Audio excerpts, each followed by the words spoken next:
So I've been a video editor for the better half of my life since, it's probably like, what am I now? Almost 29? Am I 29? Yeah? I'm 29. Almost 29. Almost 29, been editing since I was 13 years old. And the biggest distraction as a video editor is just the fact that you're sitting there, you may be running Premiere crashes, Premiere's loading, you're running an export, and in the meantime, there's boredom, you can't really step away from the desk, so you just have constant, continual access to the internet.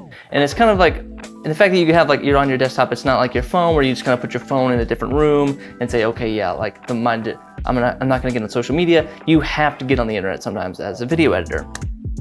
Sometimes you need to go to YouTube, sometimes you just need to open up an internet browser just in general, because I didn't know you were doing there's so many distractions. So many distractions on the distractions. With your smartphone, you can just put your smartphone in a different room. If I don't want to get on TikTok or Twitter on my phone, I just put my phone in a different room, problem solved. But when I'm on my desktop, I have to have some access to the internet in case I need to go get a new song, a new video clip, some stock footage.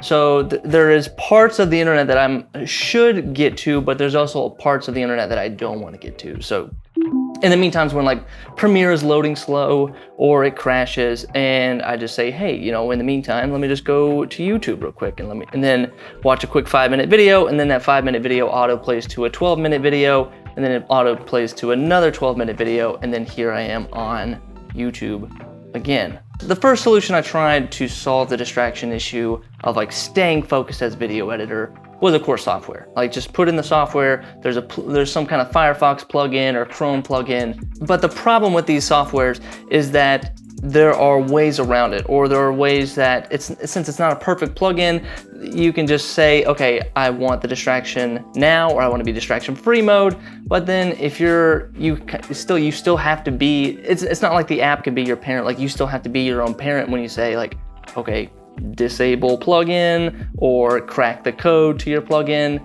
unless you want to totally outsource the password to a family member. If you're running your own distraction-free mode on your app, then you can just override it and then you're back on YouTube.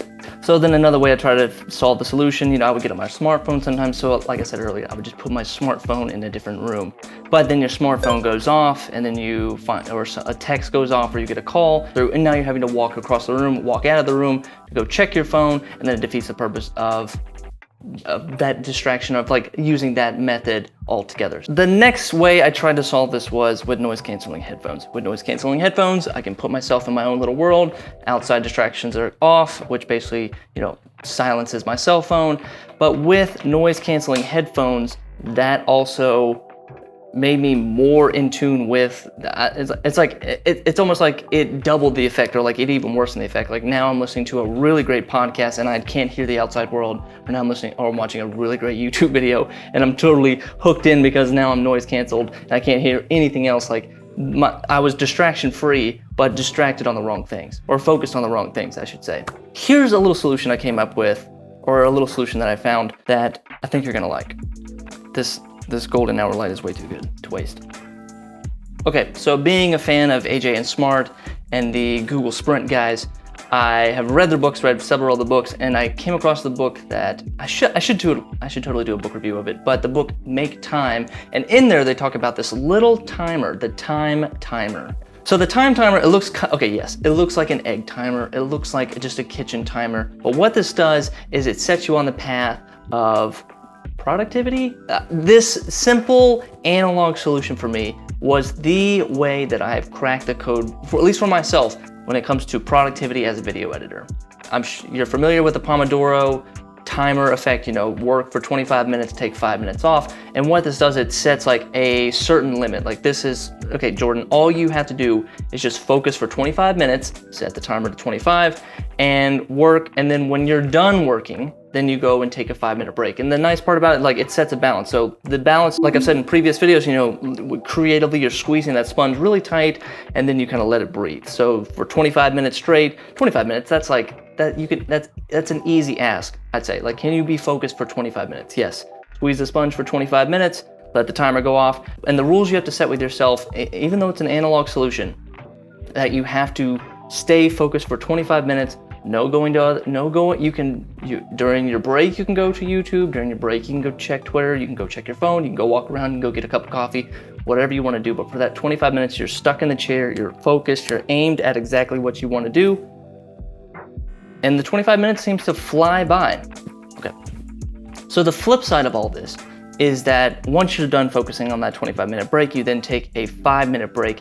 And this is where the timer comes in as well. You don't just say, I'm going to have a free fall, whatever I want to do break. You say, okay, now I'm going to set the timer for 5 minutes. You do whatever you want, grab a cup of coffee, watch a YouTube video, Twitter, whatever you want to do. And then when that 5 minutes are up, then that's when you go back into work mode, set the timer again for 25 minutes, and repeat this for at least, I think they say like 3 cycles. So this is how like you fight the distraction. Like it's okay to give into the distractions. It's okay to find yourself on YouTube. It's okay to randomly go check Twitter on your phone, but during that 5-minute break.